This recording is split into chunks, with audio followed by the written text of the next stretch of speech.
I was fired after 10 years, building the company's best-performing division. Then the new CEO's messages started pouring in. "We're restructuring to optimize shareholder value," he said bluntly during a brief meeting. "Your position is being eliminated, effective immediately." My name is Clayton Reich. For the past 10 years, I built the Eastern Division of Northrise Apparel, from scratch into the company's top-performing unit. Not with flashy presentations or corporate jargon, but with trust, consistency, and honest hard work. I personally handled key accounts, knew every issue, every quirk, even the names of my clients' children. Those relationships brought in over $4.2 million in annual contracts. The new Brandon had been at the company for just 8 weeks, armed with an MBA from Harvard, tailored suits, and a perfectly trimmed haircut. In that time, he had never once asked about our customer relationships. Never asked how we were growing 18% annually while other divisions stagnated. Nor did he seem to care that Suncoast Financial and Vector Properties, our 2 biggest clients, demanded my presence at every quarterly review. As the security guard escorted me back to my office to collect my things, I caught the eye of Alicia from HR. She'd been here longer than I had, but couldn't bring herself to look me in the eye. CFO Thomas walked past, then stopped. "Clayton," he began, but paused, gently patted my shoulder and walked on. I packed quietly, a family photo, a fishing trophy gifted by Vector's team after a corporate retreat, and a handwritten note from Diane, thanking me for personally rushing an urgent order for her boss. 10 years of my life boxed into a single cardboard container.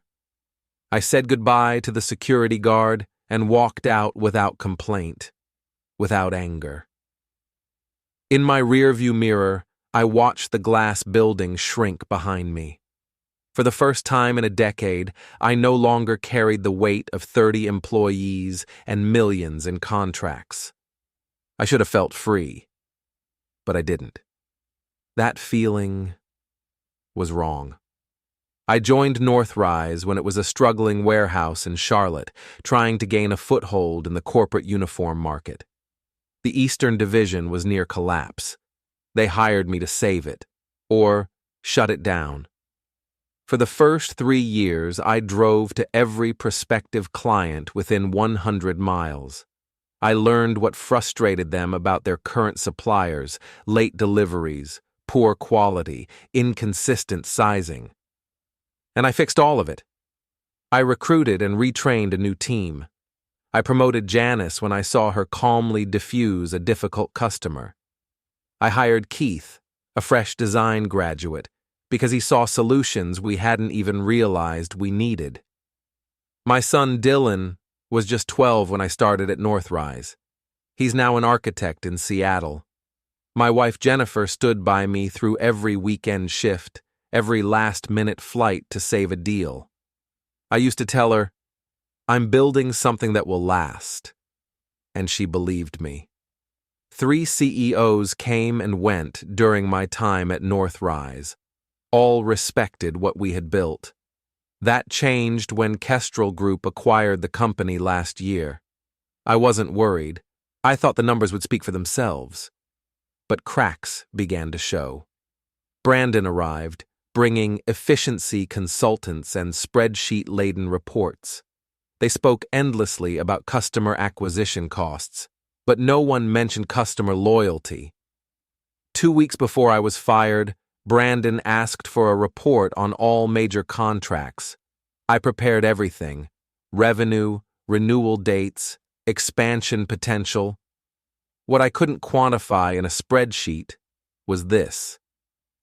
I once attended the funeral of the Suncoast procurement director's father, or that I personally inspected a 2 a.m. shipment to ensure Vector's launch went perfectly. The termination meeting lasted only 10 minutes. But I'd seen this happen to others before. I just never thought it would happen to me. The next morning, I sat in my home office staring at my phone. No messages, no emails. Jennifer brought me coffee and gently squeezed my shoulder. "What are you thinking?" she asked. "They don't know what they've just done," I replied. Not with anger, with a clarity I hadn't felt in years. I opened my personal laptop and scrolled through my contacts, not the company database, but my own notebook.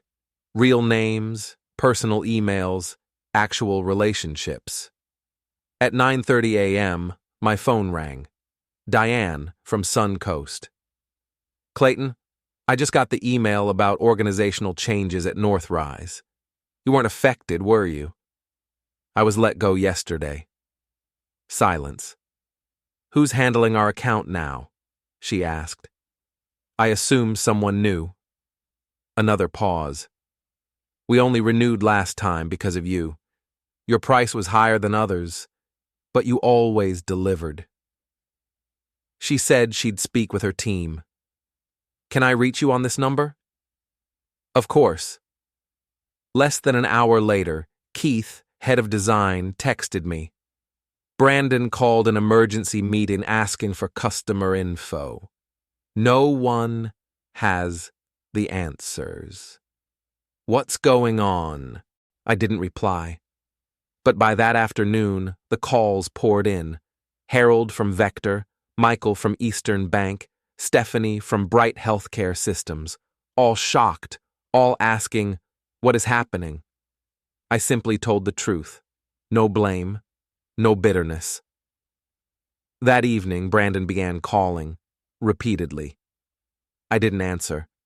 I opened my laptop, not to create another report, but to open a blank spreadsheet. Potential partners, companies who had approached me before, and an idea for launching my own consultancy. For 10 years, I had built bridges for Northrise. Now I had a choice: burn them, or build anew. I chose to build. On the third day after my dismissal, Brandon's texts became urgent. On the fourth, I finally answered Clayton, "We have a serious situation. A few major clients are threatening to terminate their contracts. They're entitled to do that. We'd like to bring you back, as a consultant, to help with the transition." It was tempting, easy, but something felt off. "I'll need time to consider." That afternoon, I met Jerry, the former CFO who was let go after the merger. "Brandon's panicking," he said. "Suncoast and Vector sent formal letters. No renewal? Reason? Loss of confidence in key personnel." Then he lowered his voice. "Brandon told the board you're sabotaging us, contacting clients, persuading them to leave Northrise." I put down my coffee. "I only answered their questions." "He's planning to sue you, reclaim your severance." That night, I received an email from Northrise's legal department threatening legal action over a non-solicitation clause. I forwarded it to my lawyer, said nothing else. The next morning, he called me back. "Doesn't hold. The contract you signed 10 years ago doesn't include that clause, and even so, clients choosing to follow you, that's their right." Soon after, Janice emailed me. Subject line, "You need to see this."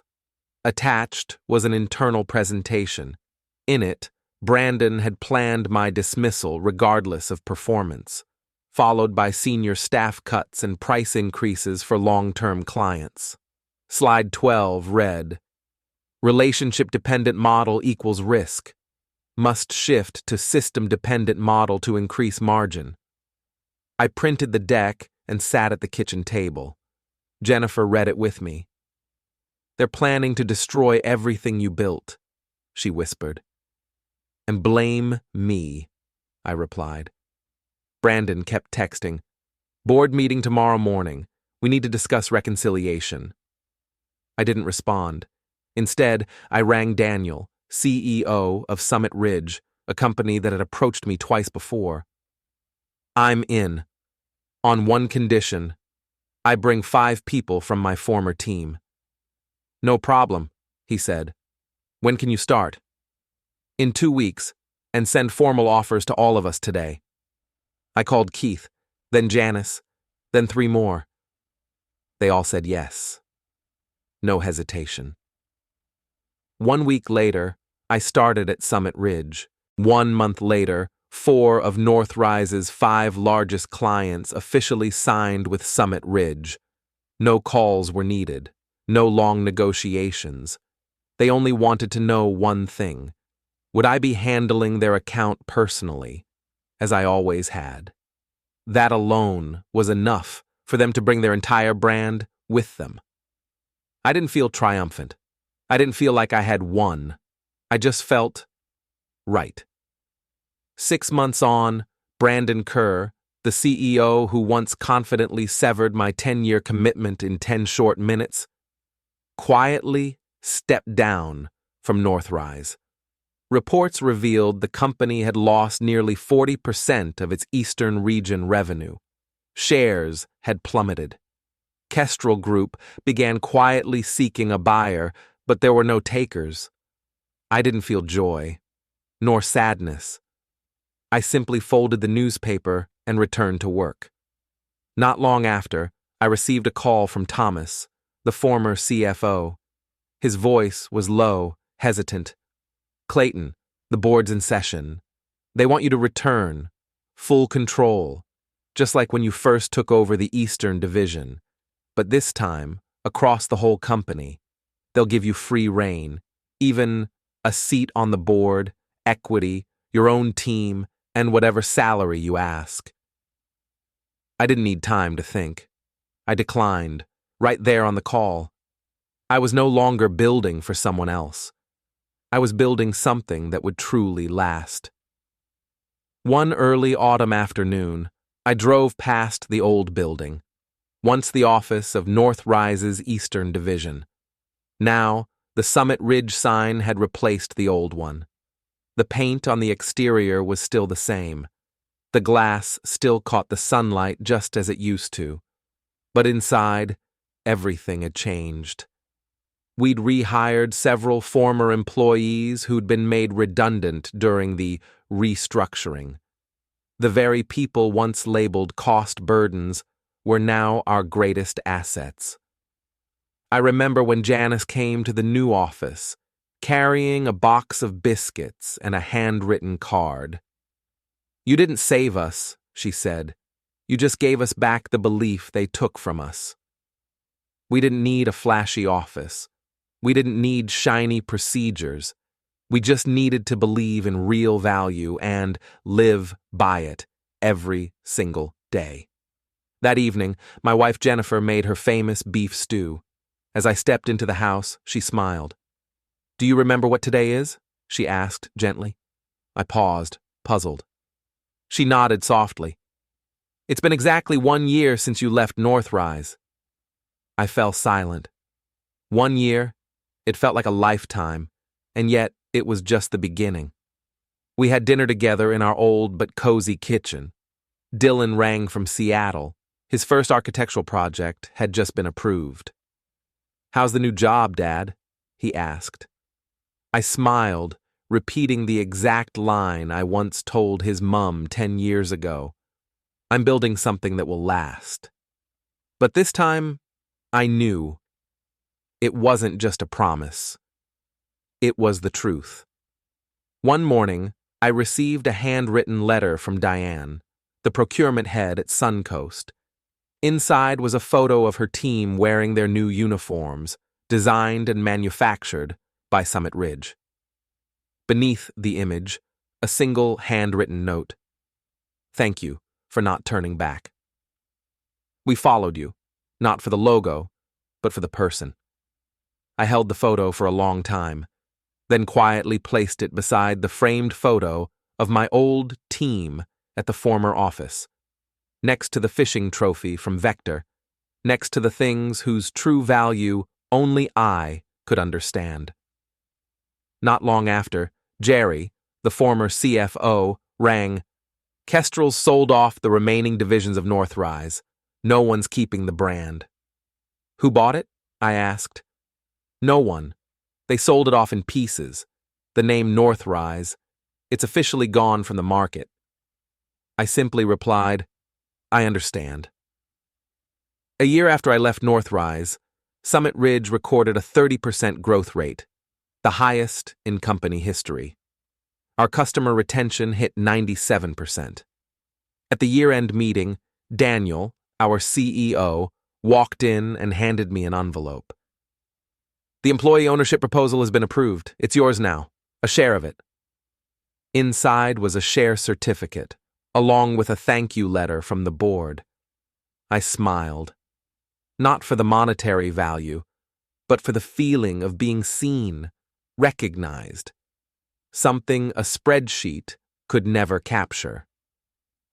I stood up and placed that certificate next to the old photo of the Vector team and next to the new photo of the Summit Ridge team. No one needed to know the full story. No victory speech was needed. No one needed to be punished, because the market had done that for me. I didn't need revenge. I just needed to build something that would last. And this time, I knew I had.